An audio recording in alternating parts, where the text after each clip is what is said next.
Manchester United face Liverpool at Anfield for the 100th time this weekend. Can United make this one a game to remember, or will Liverpool return to form? We're going to have a look at some stats from recent games between these two and have a look at how Amorim could potentially set up to get United's first win at Anfield since 2016. So United's recent record against Liverpool isn't great. In the last 10 games, we've won just twice.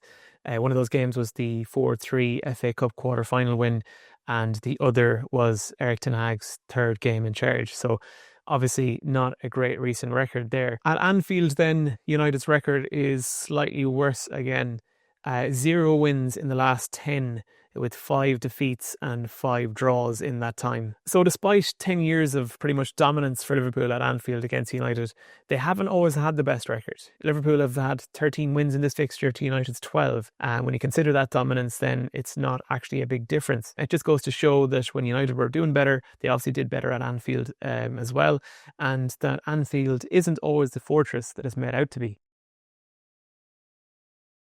So Liverpool's recent form is where United can draw a little bit of hope from. In the last 3 games, they've lost to Chelsea, Galatasaray and Crystal Palace. They've started the season in mixed form, even though they had won all their games before that. All bar one of their wins was just by a 1-goal margin. So it just shows that they haven't been at their best so far, and not convincing, to say the least. So where have Liverpool's problems come from this season? Obviously, they brought in a lot of new attacking talent and they have not all hit the ground running. Wirtz, for example, £116 million, no goals and no assists so far.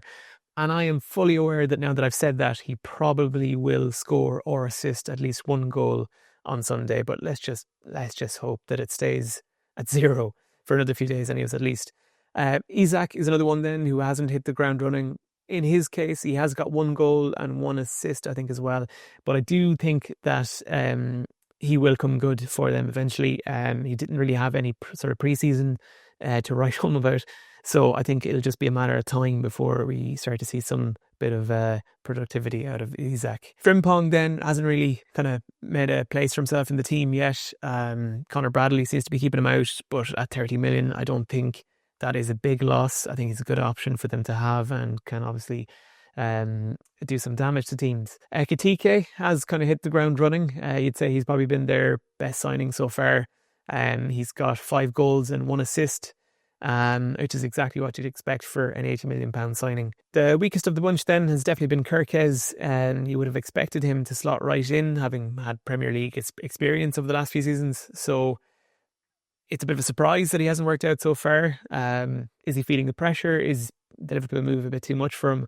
It's hard to know. So how have all of these signings affected the way Liverpool play? Well, obviously there's been a lot of change. They lost Diogo Jota through tragic circumstances, but they also lost Nunes and Luis Diaz. So it's a big change to the top end of the pitch. Probably the biggest change, though, has been the inclusion of Wirtz. A traditional number 10 is something that Liverpool haven't really played over the last few seasons. With Wirtz and Salah maybe not being the hardest workers, they're having to carry a lot more than they used to. Then the way Liverpool is set up traditionally, very attacking fullbacks, the likes of Conor Bradley or Frimpong on that side, Kerkez and Robertson on the other side, Gakpo and then Ekitike up front usually.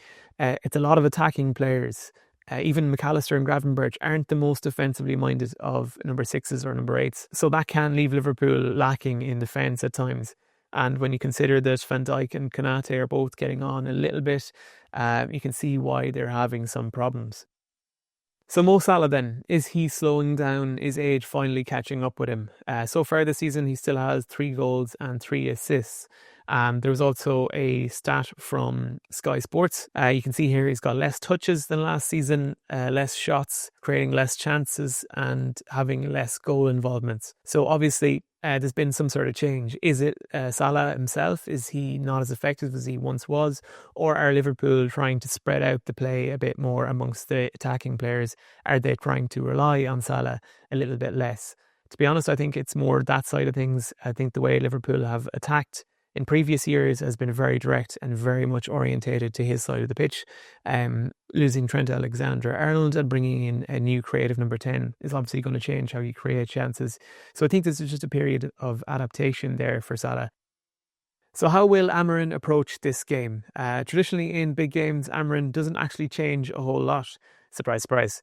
Against Sunderland, though, he did make a few small tweaks. At times, he had the likes of Mbeumo joining Sesko up front to make that two, or have Mbeumo running off Sesko to kind of create that almost split striker kind of style attack. And then Mason Mount was able to kind of drop back a little bit. So I'd imagine it'll be something similar again. If we can get Mbeumo and Sesko isolated against Van Dijk and Konate, I think United could have some joy there. Obviously the strength and the aerial ability of Sesko up against Van Dijk gives us a bit of a chance. Now I know Van Dijk usually plays more on the left side as well of the two, so he'd be up against Mbeumo in that case. Mbeumo has great pace though, and to be honest, I'd fancy him to beat Van Dijk in a race. So that's an area where we could get some joy potentially. Having Mount drop in there to be the third midfielder as well will also give us a chance against Liverpool's three. I'd imagine it'll be Gravenberch and McAllister and possibly Wirtz in front of them, but United will need to try and match up with those if they can. Besides that, Amorim might go with more defensive wing backs. So rather than using Ahmad, he might go with Mazraoui or Dalot, depending on how much luck he thinks he will have. Again, if it was looking like Robertson to start, then maybe he might fancy Ahmad there, try and pin him back. I cannot see that happening though in this game. So in terms of pressing then, I'd expect United to press high and then drop into a relatively low or mid block whenever Liverpool get through the press. United's press hasn't always been the best. At times this season it has worked though, so it just depends if the players can pull off the instructions that they're being asked. Besides that, I think United will aim to try and keep the ball. They'll aim to try and quieten the crowd at Anfield and stop Liverpool from creating chances by keeping possession, basically. How effective they can be with that and against Liverpool's press remains to be seen, though. So team selection then. This is what I'm predicting Amorim to go with. Lammens to retain his place in goal. I don't think you'd really play him against Sunderland if you intended to bring Bayindir back in for this game. I don't think it makes sense chopping and changing goalkeepers. The three centre-backs then, Yoro, De Ligt and Shaw. This has been Amorim's going to go to three for most of the games this season, and I'd imagine it'll be the same again.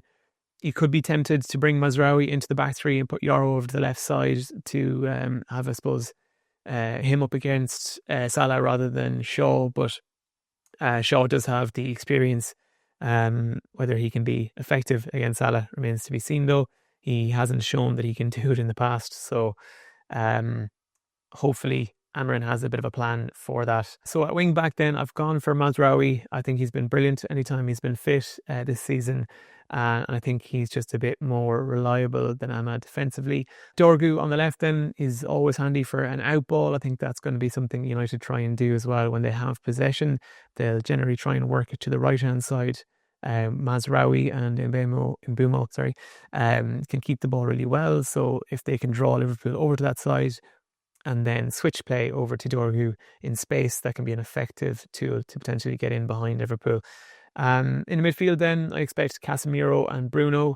Casemiro needs to obviously mind his tackling and avoid another red, and Bruno just needs to pick up on his form. He hasn't been amazing this season, but I think now would be a good time to start improving. In the 10 positions then, Mbeumo, I think he has been our best signing so far this season, and I think he can be our key man against this Liverpool side. And Mount then, to build on his goal and his performance against Sunderland, he could be really a key player for us in this game as well. Sesko then up front. Sesko is starting to show why United signs him. His aerial ability, his ability to win those flick-ons, his hold-up play is such a big improvement on Højlund. I know it's only Sunderland, but there's a great clip going around of him getting the ball on the halfway line and holding off a big Sunderland centre-back. But not only just holding the ball up and laying it off, he was creating an attacking situation by picking out the right pass. He wasn't just laying a ball off to the first person around him. He went around the corner and played the ball forward as well. So real intelligence and skill and strength there from Sesko. So where can we hurt them? As I mentioned, that ball in behind for the wing backs, when we switch play, that can be really effective. Liverpool do play with 2 attacking fullbacks, so they do leave space in behind. It might even pin Bradley back, and that'll isolate Salah a little bit on that side as well. So that could be an effective route for us. So as I mentioned, Amorim should look to keep the ball as well, to try and hold possession and quieten the Anfield crowd. Once if he can do that early on in the game, it'll have a big impact on how things might unfold.